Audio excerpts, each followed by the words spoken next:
The moment was there. The light was there, but the photo just doesn't hit. Or worse yet, Mark's version is better than mine. If you've ever looked at your photos and thought, why didn't this turn out the way I felt in the moment? You're not alone. I've been there, staring at the camera, wondering what I did wrong. Photography is a craft of intention, and sometimes it's the small things, how we frame, how we move, how we choose light, that make the biggest difference. And it's not always about talent. It's about learning to see and unlearning the habits that hold you back. I'm Brenda Bergering, and today I'm sharing the 5 most common mistakes that I've made and how you can start fixing them now so that your photos feel as good as the moment they came from. I even promise to share which mistakes I still make, so make sure you stick around to the end. But first, why is the photo so bad? In order to get you in the right mindset for these tips, here's what I want you to call to mind. Picture that romantic sunset hike that you went on with your partner, or that historic landmark that you went to with your best friend. You decided you wanted to capture the moment, the beauty, and the memory. So you turn to another tourist and you ask them to take a picture. Later, you're looking at the photo and it's terrible, but you don't even understand why it's so bad. Well, don't worry, I'm going to tell you. That way, the next time I'm at a waterfall with my family, I can trust you to take our picture. Number 1, cropping carelessly. The most common mistake people make is cropping carelessly. We see the subject with our eye and we know that that's what we're supposed to look at and take a picture of. So we look through the viewfinder and click. But if you're not intentional about the entire frame, you're likely to crop poorly. The big one is limbs. Feet, fingers, heads. If you cut one off at the joint, it pulls focus and makes the photo feel awkward. You might think it's not a big deal because the focus is on the eye, not the finger, but trust me, it's distracting you even if you're not aware of it. So here's the simple fix. Either frame intentionally with the limb or crop more boldly, but just not through a joint. I still make this mistake when I'm rushed, reactive, or even just focused on something else about what I'm trying to capture. But luckily, the more you pay attention, the more you can stop yourself from making the mistake or even remembering to fix it in post.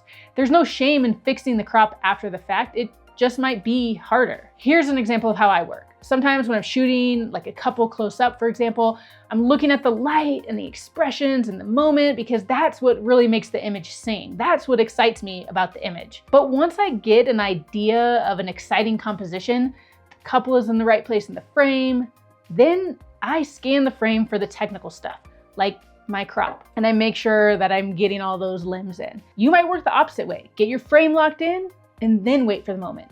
But either way, cropping with intention will instantly improve your photography. Number 2, ignoring the background.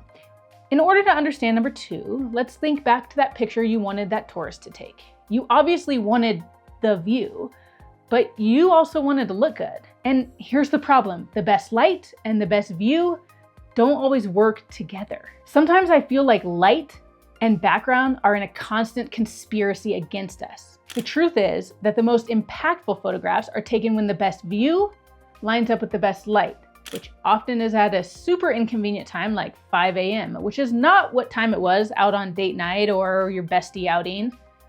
Okay, maybe your date was at sunset, but here's the thing. You look best when you're facing the sunset, which means the sunset view is over there behind the camera. But if we turn to capture the sunset view behind me, then I'm the one in the shadow. And that's the tension we face every time we click the shutter. Perfect light or perfect background. You rarely get both, not without a bunch of planning. So you have to choose what matters most for that image. When we're out shooting adventure photography, we're always chasing that perfect alignment of light and background. When we're shooting a wedding, on the other hand, our main priority is that the couple has an incredible experience. And sometimes the important photos therefore happen during terrible light. In fact, there's a couple of venues where the incredible backdrop where everyone wants their family photos has terrible light on the faces of the people. So we have to light the people artificially, but it's much slower and balancing the light is extremely challenging. It's just like the old saying, fast, cheap, or good. You can only pick 2. In photography, it's often light, background, or speed. You will usually only get 2. So here's the simple fix. If the background is messy or distracting, or it's hard to balance the exposure, simplify it. Even if it means adjusting your position, your lens, or your subject. Tourists shoot shots at standing height, straight on with everything in the frame, including all the things that don't matter. Don't be a tourist. Which brings us to number 3, not moving your feet. So if you're not supposed to shoot everything from standing height, straight on, with everything in the frame, what do? Photography is physical. Great shots usually don't happen from eye level standing still. I had one entire wedding season where I couldn't walk every day after the wedding because I had tendinitis from squatting too much without proper form, but that's another story. The hardest part about being pregnant as a photographer was that I couldn't lay down on my belly to get a lower perspective. I had to lie on my side, which is a much harder position to shoot from, especially when you don't want to end up with weird angles on accident. I can't tell you how many trees we've climbed, walls or chairs we've stood on to get the shot. And if there's nothing to climb on, I've even had Mark pick me up in order to get a higher perspective. Maybe that's why he's always bringing his drone these days. My point is this: you have to move around, get lower, get higher, walk until the composition clicks. It's the cheapest upgrade you can make to your photography. It doesn't require new gear, except maybe some better footwear. I think this tip is the reason that my iPhone photos suck. For some reason, when I'm using my camera, I move my body. I'm on the ground, I'm in a tree, I'm holding it over my head.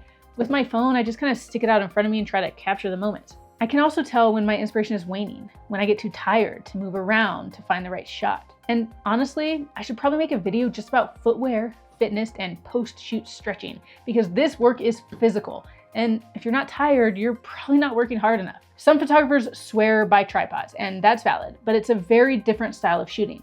Personally, I'd rather move fast, respond to the moment, and trust my legs. Just don't forget to stretch. So here's the simple fix.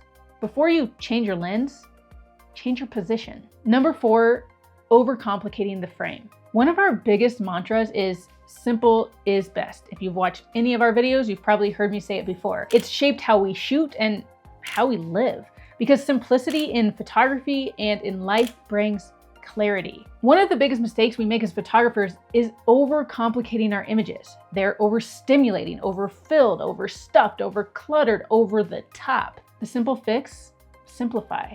Remind yourself that you don't need to include everything. In fact, less is more. Too many photos try to say too much. Instead, ask, what am I really trying to say here? Then strip the frame down to just that. A confused viewer is the result of an undecided photographer. Of all the different types of photography that we shoot, landscapes are the hardest for me. Mark never seems to struggle with this like I do, but I can't seem to identify the subject. I'm trying to take it all in: the flowers, the hills, the mountains, the sky. Vast landscapes are immersive when you're in them, but a vast photo, we just get lost. Mark's landscapes are simple: light, mountain, rock, and somehow that simplicity tells a more complete story. So the way that I've been able to simplify my landscapes is to think about the layers: the foreground, middle ground, background, the subject. This allows me to identify a subject rather than drowning in the decisions. In tip number 1, I talked about cropping intentionally in terms of not cutting off limbs, etc. But there's another use for cropping: simplifying the frame. When we were learning how to be better at the photojournalistic style, Mark and I used to analyze our wedding photos and try to read the story. We'd try to crop tighter and tighter and tighter until only the key element remained: the heart of the photo. Over the years, we've loosened the reins a little bit to allow for more context and atmosphere, but the habit of trimming the frame down to its core has stuck with us. So the next time you raise the camera, ask, what do I really need in this frame? What's the one thing I want people to feel? And then let the rest fall away. Tip number 5, weird angles for no reason. Creativity isn't random. If your photo makes people uncomfortable to look at, ask yourself why. Straight lines, level frames, and natural perspective create clarity. Yes, break the rules, but know what rules you're breaking and why. Back in 2011, when we shot our first wedding, there was a trend in wedding photography where photographers would just put an artistic tilt on their photos. What's meant to feel artsy or edgy often just feels disorienting. And as you can imagine, after shooting weddings for the past 15 years, we have seen a lot of trends come and go. In fact, it's probably about time for that tilted first kiss shot to come back. But please don't be the one to bring it back, because it has no purpose. Now, If you want to take the practical but nerdy fanny pack and make it cool again by wearing it over the shoulder and calling it a sling bag, I'm all in. Purposeful, practical, stylish, but weird angles? No thanks. Mark was telling me that he used to do this with trees, and I used to do it with architecture. He thought it made the trees look taller, grander, more like what he was seeing, and I felt the same way about buildings. In another life, I was a structural engineer, which means I should know how perspective works. I even learned how to draw it. But early on, I still made the mistake of photographing buildings from awkward angles that didn't do them justice. The simple fix is to just back up and shoot wider. You can always crop and post if backing up brought in too much context, but it's better to use straight lines and level frames. All you have to do is look at real estate photos of the houses for sale in your neighborhood, and you can see how the professional images make the rooms look big and welcoming, while others make rooms look weird and misshapen. So before you tilt your frame for the sake of creativity, ask yourself, does it actually help the story I'm telling? And if not, stick to clarity. Your viewers and their necks will thank you. And I have one bonus tip for you.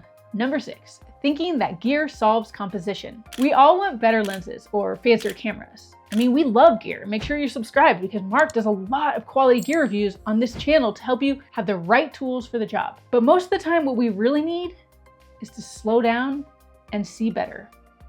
Light, story, simplicity.